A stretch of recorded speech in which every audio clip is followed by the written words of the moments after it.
Hey guys, Arm&Gun here today with my personally done up ACR. This is a Bushmaster ACR adaptive combat rifle. Pretty sweet design. Again, a very innovative gun for the time that it came out. I'm sorry to see more wasn't done with it at the time, but it's honestly gotten more, I think, traction in recent years. There's Templar Precision in the United States right now that's doing some really cool lowers for it. And then otherwise I've decked it out with a bunch of other cool parts. But first of all, we're going to dump a 10 round mag here. This is a pistol mag, Canadian pistol mag, which allows me to legally run 10 rounds in this thing instead of 5. So we're going to do that real quick. Then I will talk about how I've got this gun all outfitted, because it does not look like your typical ACR. So without further ado, let's send some lead down range.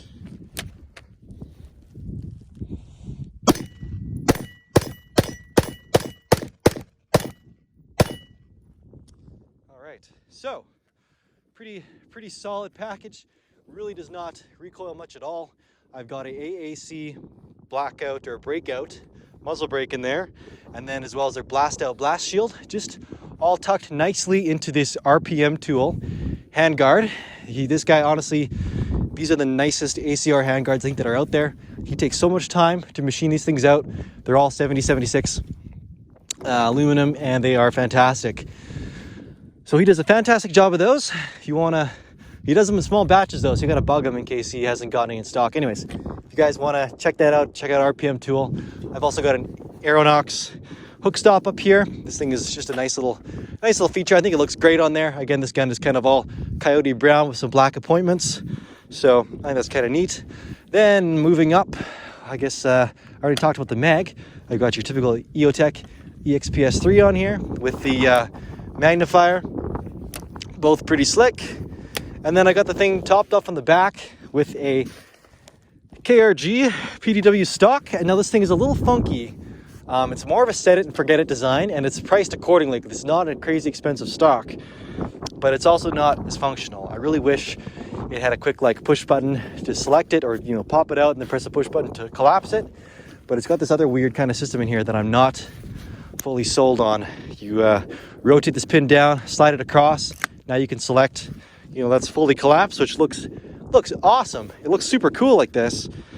But if a PDW stock's meant to be, pulled out of a vehicle really quick or a little bag, then you pull it open, then you go to shoot it, and it's just it's not locked in. You still got to manually lock it. You got to slide this little pin across and then rotate it back to kind of tighten it. So kind of goofy. It's super solid. I guess the plus with the system is that it's rock solid. It's just it's not fast. So that's my only complaint. But otherwise, it's really cool. These guys are doing tons of other cool stuff with all sorts of other cool weapon platforms. So I'm not really going to knock them. I think it's still cool. I'm still glad that there is a PDW stock option available for this gun. So that's where I'm at with it. Anyways, they've got a ergs wise. It's a nice ambi gun. I like the forward side charging upper. It's a monolithic upper, quick change of barrel system. If you pull this handguard off, there's a really slick system inside that you can just actuate like a hinge, pop it, and then the barrel comes right off. No need to headspace or tools or nothing. It's all user, you don't have the user level. So this is a 10.5 inch barrel. I've also got an 18.5 inch barrel, which is the legal limit for a non-restricted platform in Canada. As this one stands, it is currently restricted due to it having a short barrel. You can also get 16-inch barrels. Usually that's what they come with, is a 16-inch barrel. But anyways, I'm going on a bit of a tangent there.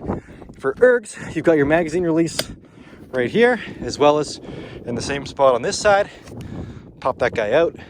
You've got your safety selector, which is also ambi. Nice. I put the Geisley trigger in here. It's awesome. What can I really say? It's really cool. It's also got the my preferred location for bolt catch and release. Simply depress your finger here. That'll drop the bolt. You can also lock it back by pulling it back and lifting up to capture it.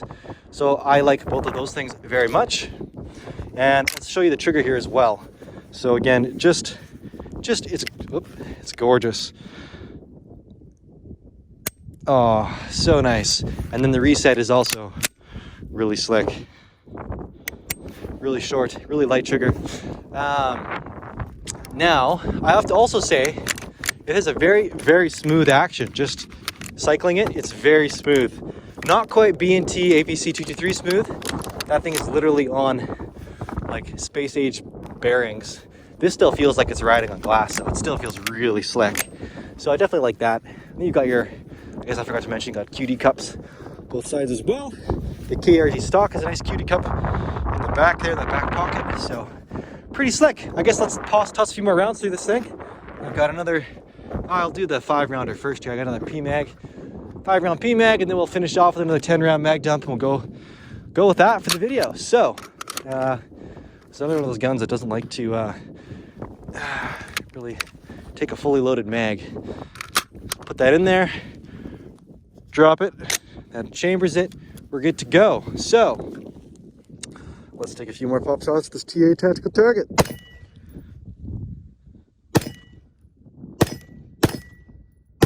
You'll notice the charging handle is non-reciprocating, so that's also a really nice feature.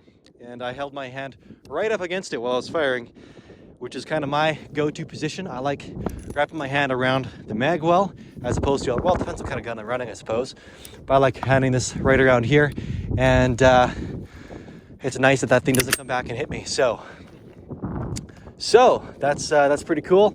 Again, let's lock this guy back again.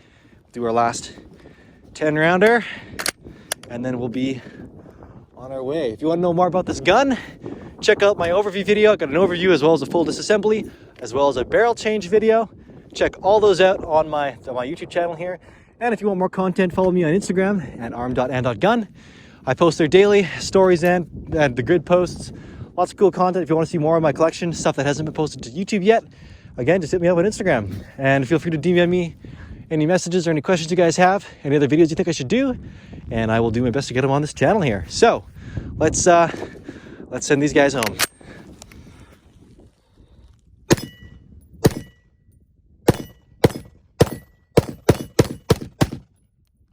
That's it.